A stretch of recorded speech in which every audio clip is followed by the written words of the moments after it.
आज हम पढ़ेंगे इटली का एकीकरण। इटली का मैप है।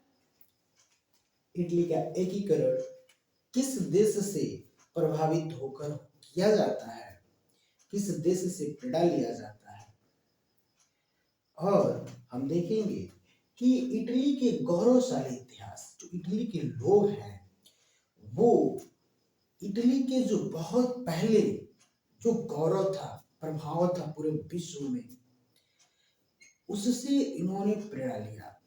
क्योंकि हम जानते हैं कि इटली से ही पुनर्जागरण का आरंभ हुआ था, और उस समय जो इटली का प्रभाव पूरे विश्व में था, सम्मान जो पूरे विश्व में था, अब वो कहीं बिखरी पड़ी हुई है। उसी सम्मान को पुनः प्राप्त करने के लिए इटली के जो लोग हैं, इटली वासी हैं, वो पुनः इटली को एकीकृत करने का प्रयास करते हैं, उसे एकीकरण करने का प्रयास करते हैं। हम देखते हैं इतिहास के गौरवशाली का जो गौरवशाली इतिहास है, जो इटली के पहले जो गौरवशाली प्रभाव था, उससे प्रेरणा लिए और पुनः उस गौरव को प्राप्त करने के लिए आगे बढ़े। और हम देखते हैं कि जो इटली के एकीकरण में नेपोलियन की भूमिका, हम देखते हैं कि इटली के एकीकरण में नेपोलियन की भूमिका क्या रही।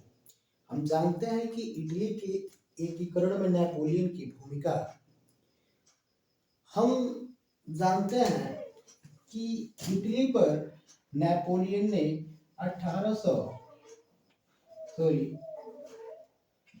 1799 ईस्वी पर आक्रमण किया था और इटली को अपने अधीन कर लिया था। और इटली उस समय कई छोटे छोटे राज्यों में डिवाइड था, बटा हुआ था, छोटे बड़े राज्यों में बटा हुआ था। और उस समय 1799 ईस्वी में जब इटली पर बोनापार्ट, नेपोलियन बोनापार्ट का अधिकार होता है, उस समय इटली को 3 खंडों में नेपोलियन बोनापार्ट विभाजित कर देता है। जिस समय बहुत छोटे छोटे राज्यों में इटली बटा हुआ था, 3 भागों में बढ़ चुका था। हम देखते हैं कि जो बहुत ज्यादा छोटे छोटे राज्यों और बड़े राज्यों में बटा था, अब वो 3 भाग में बट कर रह गया था। मतलब पहले से जो बहुत से छोटे बड़े राज्य अलग थे, अब वो एक साथ होकर 3 भागों में डिवाइड हो गए थे। और सभी इटली पर समान कानून लागू कर दिए गए। सभी इटली वासियों के साथ समान कानून लागू किए गए। सभी व्यक्तियों के लिए कानून एक बराबर है, ऐसे कानून लागू किए गए, जिससे इटली वासी जो थे बहुत प्रभावित हुए, प्रेरित हुए।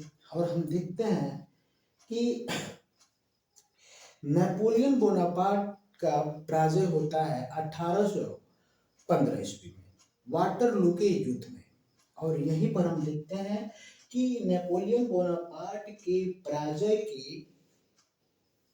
पराजय से यहाँ पर फिर से इटली को धक्का लगता है। धक्का ये लगता है कि जब नेपोलियन बोनापार्ट पराजित हो जाता है तो एक संधि होती है, एक वियना कांग्रेस की सभा होती है, वियना कांग्रेस की सभा होती है। और ये सभा 1815 में होती है, 1815 ईस्वी में होती है। और इस सभा का अध्यक्षता करते हैं मैटरनिक ड्यूक। जो मैटरनिक ड्यूक थे वो ऑस्ट्रिया के चांसलर थे, और वो नहीं चाहते थे कि इटली एक राष्ट्र के रूप में उभर कर सामने आए। क्योंकि हम जानते हैं कि इटली के ऐसे जो राज्य थे, ऐसे कुछ राज्य थे जिस पर हम देखते हैं कि ऑस्ट्रिया का अधिकार था। जैसे लोम्बार्डी, इस पर भी ऑस्ट्रिया का अधिकार था। और वेनेसिया जो है ऑस्ट्रिया का, वेनेसिया पर भी अधिकार था, तो वो नहीं चाहता था ऑस्ट्रिया कि इटली जो है एक राष्ट्र के रूप में उभर कर सामने आए। तो इसलिए 1815 में जो भी नेपोलियन बोनापार्ट ने इटली को 3 भागों में डिवाइड किया था, उसे छोटे छोटे और छोटे बड़े राज्यों में डिवाइड कर दिया। अब कई वहां पे छोटे बड़े प्रदेश हो गए, प्रांत हो गए। अब फिर से वही सिचुएशन आ गया जो नेपोलियन बोनापार्ट ने जब इटली पर आक्रमण नहीं किया था उससे पहले की जो सिचुएशन थी, यानी 1799 की जो सिचुएशन थी, जो समय था, जिस प्रकार से बटा हुआ था इटली, उस प्रकार से फिर से बट गया। तो फिर हम देखते हैं इटली के एकीकरण में बाधाएं, और बाधाएं क्या थी? यही बाधाएं थी। वियना कांग्रेस की जो सभा में ड्यूक मैटरनिक ने अध्यक्षता किया, उसमें अत्यधिक जो नेपोलियन बोनापार्ट के द्वारा कानून लगाए गए थे उसे समाप्त करने का प्रयास किया गया, उसे बदलने का प्रयास किया गया। और हम देखते हैं कि 1815 में फ्रांस में जब नेपोलियन बोनापार्ट को हटाया जाता है, उस समय फिर जो रूढ़िवादी सरकार चल रही थी उसे फिर से पुनः स्थापित करने का प्रयास किया जाता है। और इस प्रकार से हम देखते हैं कि इटली में जो इटली के एकीकरण की भावनाएं थी इटली वासियों को, उसे फिर से दबाने का प्रयास किया गया। और हम देखते हैं फिर इटली के एकीकरण का प्रयास सर्वप्रथम कार्बोनरी जो है नेपल्स में सर्वप्रथम इटली के एकीकरण के लिए आवाज उठाते हैं, लेकिन इस आवाज को ड्यूक मैटरनिक जो है वो आश्चर्य चांसलर है, इसे बुरी तरह बर्बरता तरीके से दबा देते हैं। और यहाँ पे इटली वासियों को ये महसूस हो जाता है कि हमें और शक्तिशाली होना अत्यंत आवश्यक है, तभी हम जाकर अन्य शक्तियों से सामना कर सकते हैं और इटली का एकीकरण कर सकते हैं। आगे देखते हैं। मैजनी एक विचारक है, मैजनी एक विचारक भी है, कवि भी है। वो अपने विचारों के माध्यम से इटली वासियों को प्रेरित करते थे और कविताओं के माध्यम से लोगों को जागरूक करना आरंभ कर दिया। हम देखते हैं कि इससे अनेक जो इटली के अनेक हिस्सों पर कब्जा कर रखे थे, जो आसपास के जो देश थे, वो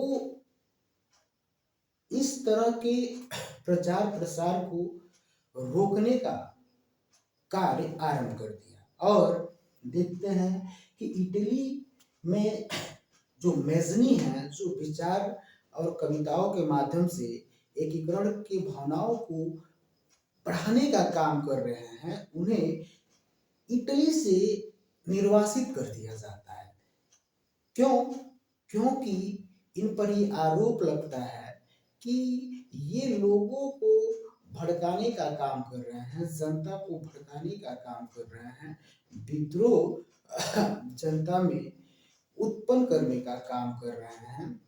तो इसलिए इन्हें इटली से ही बाहर निकाल दिया गया और ये लगभग कई वर्षों तक ब्रिटेन में जाकर रहे और यंग इटली की इन्होंने स्थापना की, जो एक गुप्त संस्था थी जिसके द्वारा इटली के एकीकरण का कार्य आरंभ चलता रहा।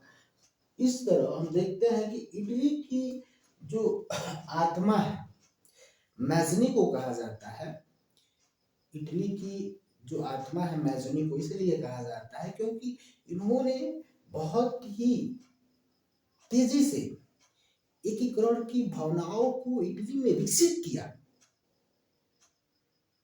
और हम देखते हैं विक्टर एमेनुअल द्वितीय, ये विक्टर एमेनुअल द्वितीय जो है ये 1849 ईस्वी में सार्डिनिया पिडमांट का राजा बनते हैं और अपने समय में ही ये 1852 ईस्वी में काबूल को अपना प्रधानमंत्री नियुक्त करते हैं। पिडमांट का प्रधानमंत्री काबूल को नियुक्त करते हैं और हम देखते हैं कि काबूल जो है किस प्रकार इटली के एकीकरण करने में योगदान देते हैं।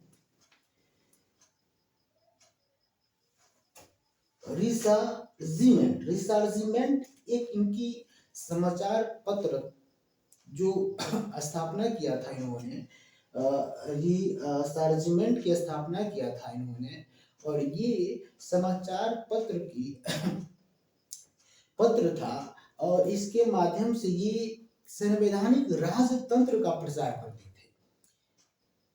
संवैधानिक राजतंत्र का इस माध्यम से प्रचार प्रसार करती थी। और हम आगे देखते हैं कि क्रीमिया का जो युद्ध होता है, क्रीमिया का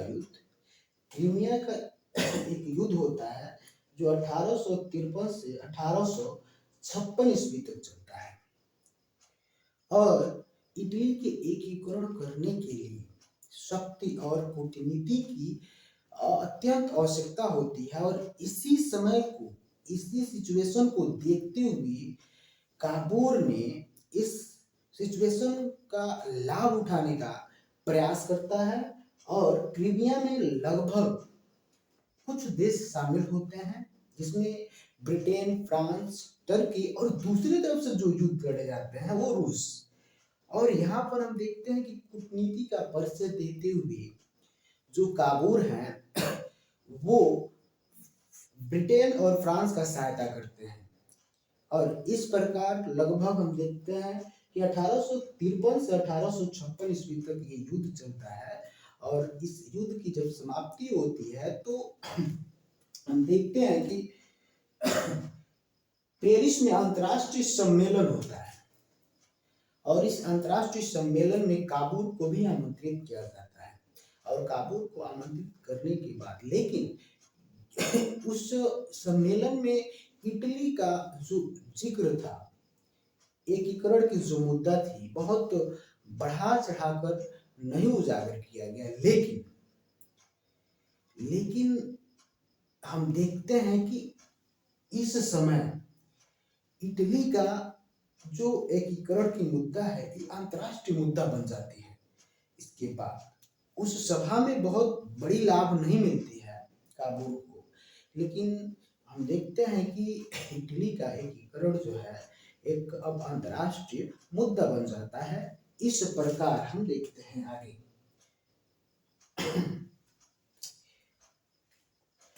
हाँ, कोलंबियस की संधि 1858 में कोलंबियस की संधि करते हैं। कौन? काबूल। काबूल किससे संधि करते हैं? कोलंबियस का संधि करते हैं नेपोलियन तृतीय से, जो फ्रांस के 1848 ईस्वी में राष्ट्रपति नियुक्त किए गए थे। और इन्हीं राष्ट्रपति से जो नेपोलियन तृतीय है, काबूल ने कूटनीति का परिचय देते हुए समझौता किया एक संधि के माध्यम से, जिसे हम कोलंबियस की संधि के नाम से जानते हैं। और इस संधि में इन्होंने समझौतों में ये सब जो समझौता हुआ उसमें इन्होंने ये कहा कि आप अगर मेरा, जैसे सार्डिनिया, पिडमांट और ऑस्ट्रिया के बीच युद्ध होता है तो इस बीच में फ्रांस युद्ध नहीं करेगा, यानी नेपोलियन बोनापार्ट युद्ध नहीं करेगा। तो और युद्ध करता भी है तो मेरे साथ युद्ध करेगा, यानी अपने साथ युद्ध करने के लिए उसने राजी कर लिया। किस संधि के माध्यम से? कोलंबियस की संधि के माध्यम से, ठीक है। और इस समझौते में नेपोलियन बोनापार्ट को देने के वादा किया कि काबूल ने नीस और सेवाल प्रदेश जो थे वो फ्रांस को देने का वादा किया। और इस समझौते के तहत हम देखते हैं कि जब 1859 ईस्वी में 1859 ईस्वी में, यहाँ देखिए 1859 ईस्वी में हम देखते हैं कि जो काबूल है ऑस्ट्रिया पर आक्रमण कर देते हैं, और आक्रमण करने के बाद हम देखते हैं कि नेपोलियन बोनापार्ट की सहायता से जो लोम्बार्डी प्रदेश है, इस पर वो कब्जा कर लेते हैं। ऑस्ट्रिया से क्या करते हैं, अपने अधीन कर लेते हैं, उस पर कब्जा कर लेते हैं, और धीरे धीरे आगे बढ़ते हुए हम देखते हैं कि जो वेनेशिया इस पर भी कब्जा करने वाले ही होते हैं। तभी ऑस्ट्रिया ने नेपोलियन बोनापार्ट से समझौता कर लिया कि नेपोलियन बोनापार्ट जो है इस युद्ध से बाहर हो जाए। समझौता क्या था? समझौता ज्यूरिख की संधि। एक ज्यूरिख की संधि के माध्यम से नेपोलियन बोनापार्ट को ऑस्ट्रिया ने युद्ध से बाहर कर दिया, और इस युद्ध से बाहर होने के बाद जो वेनेशिया है, इस पर अब अधिकार होने ही वाला होता है। तब तक जो नेपोलियन बोनापार्ट है युद्ध से बाहर हो जाते हैं, और ये कार्य पूरा नहीं हो पाता है। और इस कार्य के पूरा न होने पर हम देखते हैं कि जो वादा किए गए थे, जो वादा प्लोबियस की संधि में वादा किए गए थे, नेपोलियन तृतीय को काबूल ने वादा किए थे कि नीस और सेवाय प्रदेश को दे दिए जाएंगे, तो वो इसे नहीं देने के प्रस्ताव रखते हैं, क्योंकि ये जो युद्ध हुए थे, ये जो युद्ध निर्णायक युद्ध नहीं हो पाए थे, बीच से नेपोलियन बोनापार्ट हट गए थे इसलिए। लेकिन नेपोलियन बोनापार्ट इससे राजी नहीं थे, और हम देखते हैं कि अंततः जो नीस और सेवाय प्रदेश हैं, इनके जो यहाँ के निवासी थे उन पर ये निर्णय छोड़ दिए जाते हैं, और निर्णय जो जन समूह का निर्णय आता है, वो अंततः वो निर्णय फ्रांस के तरफ से आता है। क्योंकि हम देखते हैं कि नीस और सेवाय प्रदेश में लगभग जो संस्कृति थी फ्रांस की, वो मिलती जुलती थी, और यहाँ के लोग जो है फ्रांस के तरफ जाने का निर्णय लेते हैं। इस तरह हम देखते हैं कि काबूल को निराशा, हम देखते हैं कि काबूल के हाथ से नीस और सेवाय प्रदेश निकलकर फ्रांस के हाथ में चले जाते हैं, क्योंकि वहाँ के जो लोग थे, जनसमूह थे, वहाँ की कल्चर जो थी फ्रांस से मिलती जुलती थी, और वहाँ के जो लोग थे फ्रांस में जोड़ने का निर्णय लिया। इस तरह से हम देखते हैं कि नीस जो है काबूल के हाथ से निकलकर फ्रांस में जाकर मिल जाता है। और इसी चीज को देखते हुए आलोचना करते हैं गैरिबाल्डी काबूल का, कि तुमने मुझे अपने ही मातृभूमि में परदेशी बना दिया, अपने ही मातृभूमि में परदेशी बना दिया, क्योंकि गैरिबाल्डी का जन्म नीस में हुआ था।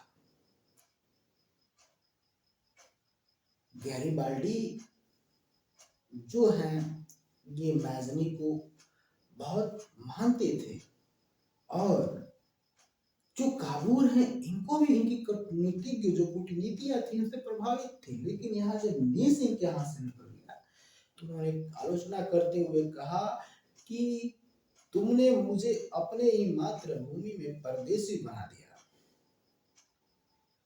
आगे देखते हैं गैरिबाल्डी, इधर गैरिबाल्डी को मौका नहीं मिलता है।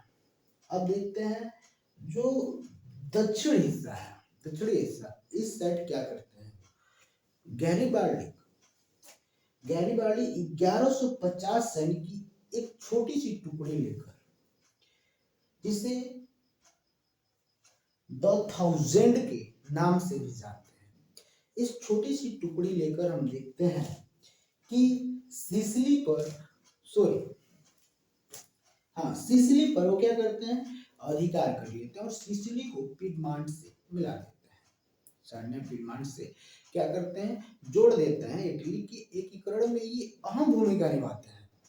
और आगे देखते हैं कि नेपल्स, जो नेपल्स है, नेपल्स भी पर भी अधिकार कर लेते हैं। इस प्रकार से ये इटली के एकीकरण में अत्यंत महत्वपूर्ण भूमिका निभाते हुए आगे बढ़ते हैं और वहीं पर फिर ये विचार करते हैं कि रोम को भी अपने अधीन कर लिया जाए। जो चर्च है, पादरी लोग थे जो रोम में निवास करते थे, उन्हें भी अपने अधीन करने की विचार बनाकर उन पर आक्रमण करने के लिए सैनिक लेकर चल दिए थे। लेकिन यही जो काबूर हैं, काबूल उनके मानसिकताओं को समझ गए थे कि जो रोम पर जब आक्रमण गैरिबाल्डी कर देंगे, अगर वहां पर जो रोम पर सैनिक जो है वो फ्रांस की सैनिक है जो पादरियों की रक्षा करती है, अगर इनके बीच युद्ध हुआ तो हमें फ्रांस से युद्ध करना पड़ेगा और फिर हमें अत्यधिक नुकसान का सामना करना पड़ सकता है। इसलिए उन्होंने तुरंत एमेनुअल द्वितीय को गैरिबाल्डी को रोकने के लिए भेजा और एमेनुअल द्वितीय जो है सैनिकों के साथ आसपास के प्रदेशों को जीतते हुए गैरिबाल्डी से मिले और उनकी दोनों में बातचीत हुई, विचार विमर्श हुआ और वहां पर प्रतीक्षा करने का निर्णय लिया गया। और हम देखते हैं कि गैरिबाल्डी एमेनुअल द्वितीय को अपना राजा मान लेते हैं। तो इस प्रकार से हम देखते हैं कि प्रतीक्षाएं जो की जा रही,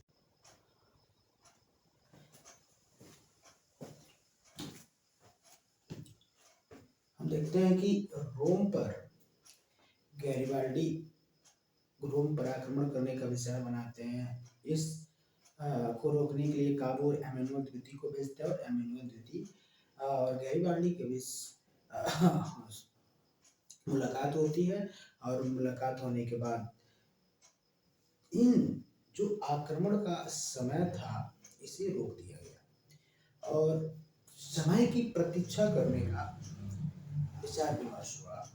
और इसलिए किया गया क्योंकि रोम पर फ्रांस का पहले से ही सैनिक जो रोम में पादरी लोग थे, चर्च थे, इनकी संरक्षण कर रहे थे और काबूल जानते थे कि अगर वहां रोम पर फ्रांस के सैनिकों से आक्रमण होगा तो फ्रांस से युद्ध लड़ना पड़ जाएगा, जो कि बहुत जोखिम का काम होगा और अंततः बहुत इटली को नुकसान सहना पड़ेगा। इस प्रकार से गैरिबाल्डी को रोका गया और गैरिबाल्डी एमेनुअल द्वितीय को अपना राजा मानने लगे और अपना राजा मानते थे।